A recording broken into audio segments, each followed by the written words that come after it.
Assalamualaikum warahmatullahi wabarakatuh.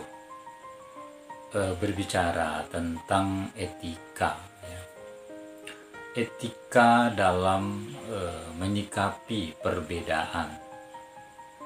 Manusia dengan masing-masing kepalanya mesti memiliki perbedaan pandangan dan pendapat dengan argumen masing-masing.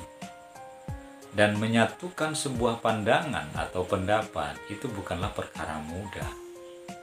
Dan terkadang karena perbedaan pandangan itu menyebabkan terjadi bentrokan fisik bahkan yang terjadi. Nah, yang menjadi soal bukan hanya sesungguhnya bentrokan yang terjadi itu akibat perbedaan. Yang menjadi soal, bagaimana sesungguhnya kita menyikapi atau bagaimana sikap kita dalam menghadapi perbedaan. Di bulan Ramadan saja, sebelum masuk Ramadan, kita sudah berbeda pandangan. Masing-masing kelompok memiliki pandangan kapan Ramadan mulai masuk dalam tahun Masehinya, tanggal berapa. Kalau Ramadan tetap tanggal 1 Ramadan. Ada yang dahulu sehari atau ada yang sama kadang-kadang. Tetapi yang terjadi kemudian bukan perbedaan itu yang kadang-kadang tidak menimbulkan masalah, kadang-kadang juga bisa menimbulkan masalah. Tetapi sikap kita dalam menghadapi perbedaan itu. Sehingga ketika perbedaan itu ada, kita kadang-kadang menganggap bahwa yang berbeda dengan kita salah, ya.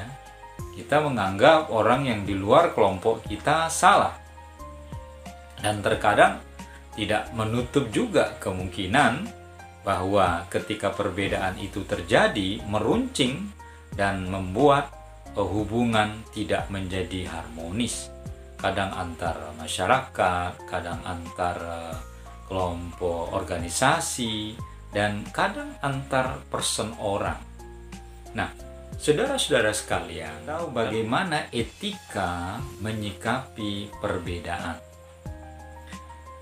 Bicara tentang etika, tentu paling tidak kita bicara tentang dua hal. Yang pertama, melihat etika dalam perspektif ilmu. Ketika kita melihat etika dalam perspektif ilmu, artinya etika itu sebuah ilmu yang membicarakan tentang baik dan buruk yang dikaji dalam sudut pandang ilmu. Sementara yang kedua adalah etika dalam bentuk praktek. Bagaimana mempraktekkan perbuatan baik, bagaimana menjauhi perbuatan buruk.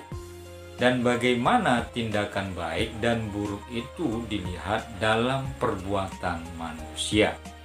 Sehingga kalau kita lihat dari dua aspek ini, etika secara teoritis dan etika secara praksis.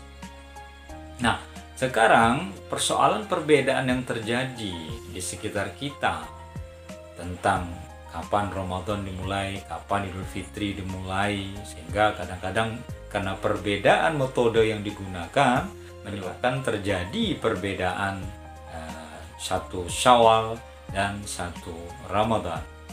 Nah, oleh karena itu, bagaimana etika menyikapi perbedaan pandangan? Yang pertama adalah jangan klaim kebenaran sepihak. Ketika kita memutuskan sesuatu, apakah diri kita secara pribadi atau organisasi kita, jangan klaim kebenaran secara sepihak, tapi kita lemparkan ke orang lain. Kalau misalnya kita klaim kebenaran hanya untuk diri kita dan untuk kelompok kita, saya kira itu masih oke-oke saja. Tetapi ketika kita melemparkan wacana itu bukan hanya pada kelompok kita, tetapi juga keluar, dan lalu ada klaim di situ bahwa pandangan kita lah yang benar, nah sesungguhnya disitulah kita memonopoli kebenaran. Secara etis kita menganggap orang lain salah, dan kitalah yang paling benar. Padahal kalau dalam sudut pandang ilmu pengetahuan saja, artinya ketika ada kebenaran yang kita temukan, kita mestinya juga menghormati kebenaran yang ada di luar diri kita. Sehingga kita tidak lantas menyalahkan ketika ada orang lain memberikan pandangan. Tapi yang terjadi biasanya ketika kita memang meyakini sebuah kebenaran yang kita dapat, pandangan yang kita dapatkan tentang kebenaran, lalu kita klaim itu sebagai sebuah kebenaran, lalu ada pandangan dari luar, kita anggap salah, kita anggap sesat dan menyesatkan. Nah, ini yang perlu dihindari. Jadi kalau kita ingin menyikapi perbedaan itu secara etis, mestinya kita klaim kebenaran untuk kita dan untuk kelompok kita. Tapi kita jangan mengklaim kebenaran itu untuk semua orang, padahal belum tentu orang sama dengan pandangan kita. Apalagi ketika kita mengatakan pandangan orang lain salah. Yang kedua, cobalah menghargai pandangan orang lain. Jadi ketika ada pandangan orang lain yang berbeda dengan pandangan kita atau pandangan kelompok kita, hargai pandangan orang lain itu. Artinya kita memberikan apresiasi. Baik, ini pandangan saya, itu pandangan kamu. Saya berpegang dengan kebenaran yang saya dapatkan, silahkan kamu meyakini kebenaran yang kamu dapatkan. Saya hargai pandanganmu dan kamu silakan menghargai pandangan saya. Nah, ini kan cara yang indah mesti yang kita lakukan. Ini yang pernah dilontarkan di era beberapa puluh tahun yang lalu oleh Profesor Mukti Ahli, bahwa kita sepakat dalam perbedaan. Artinya dalam perbedaan yang ada kita saling sepakat. Kamu dengan kebenaranmu, saya dengan kebenaran saya, dan kita menghargai perbedaan yang ada. Lalu yang ketiga, ketika kita berdebat mengenai dasar hukum, pandangan atau pendapat, maka berdebatlah dengan cara yang bijak atau berdebatlah dengan cara yang santun. Sehingga ketika terjadi perdebatan itu, bahasa yang keluar adalah bahasa ilmiah. Jadi kita berbeda pandangan itu, kita menghadapinya dengan argumentasi ilmiah, argumentasi rasional. Ya, jadi kita perang ide, perang pandangan, dan perang pendapat. Ya, bukan perang otot. Ya, selama ini kan kita ada juga melihat sebagian orang ketika berdebat itu yang muncul itu emosional, yang muncul kadang-kadang kemarahan. Jadi rasionalnya itu justru tidak tampak. Maka kalau kita berdebat itu seperti yang diajarkan oleh Al-Quran, dia apabila kalian berdebat itu, ya berdebatlah dengan cara yang baik, yang bijaksana, jangan dengan cara kekerasan. Kenapa? Karena kalau kita berdebat dengan cara santun, sananya enak, kitanya enak. Kita lihatlah bagaimana santunnya para imam mazhab, mulai dari Hanafi, ya, Syafi'i, Hambali, dan Maliki. Mereka berbeda pendapat antara murid dan guru, tetapi mereka tidak pernah saling klaim kebenaran.